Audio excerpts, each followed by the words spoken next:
that's predictable and outrageous.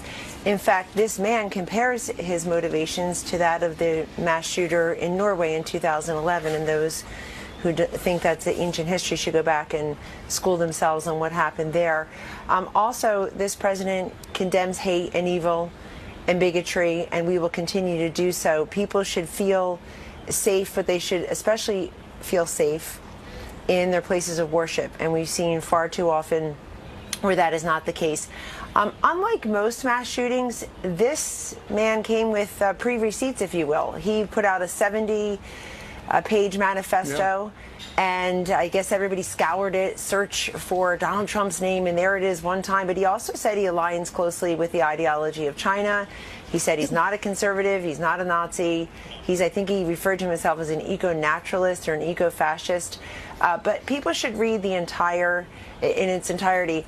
Oh, nothing. Just Kellyanne Conway suggesting that Americans read the New Zealand shooter's manifesto that he penned before murdering 50 people at a mosque. And no pressure, only if you have time afterwards. She breezed right through Mein Kampf, but again, only if you're not too busy. I mean, it's crazy to think that Kellyanne Conway is so desperate to absolve Trump of any and all responsibility that she just went on TV and said, read the terrorist manifesto. And look, I'm no advisor to the president, but maybe don't do that. Maybe don't suggest on national television that the American people read the words that a terrorist killed 50 people to promote. And what's worse is that her justification for defending Trump is completely tenuous. She claims that Trump was only mentioned once and that the shooter said he's not a conservative. First of all, I feel like being mentioned once in a terrorist manifesto is enough. There is no world in which someone commits a mass shooting and I find out that my name was invoked by the shooter, and my first question is, okay, but a few times or,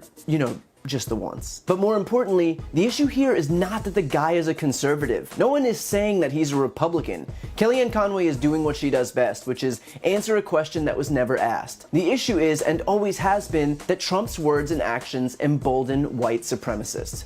Period. From equating neo-Nazis with counter-protesters at Charlottesville to dehumanizing immigrants to surrounding himself with and promoting white supremacists in the White House, on Twitter, there is a reason that those people have quickly become the most dangerous terrorist contingent in the United States, with over 70% of all attacks occurring at the hands of far-right extremists. So it really doesn't matter if his ideology aligns with China, or if he's an eco-fascist, or if the guy considers himself an inanimate object, because none of that is the issue at hand. What we usually tend to care about when a white supremacist commits the worst terror attack in modern New Zealand history is not who he'd vote for at the ballot box, but obviously it's the fact that the guy wrote, clear as day, that he views Trump as a quote-unquote symbol of renewed white identity and purpose. Trump and Kellyanne Conway and the rest of his sycophants might not view the president as a white supremacist, but what matters is that white supremacists view him as one, and that's a really bad look. For Conway, then, in the wake of a terror attack where the perpetrator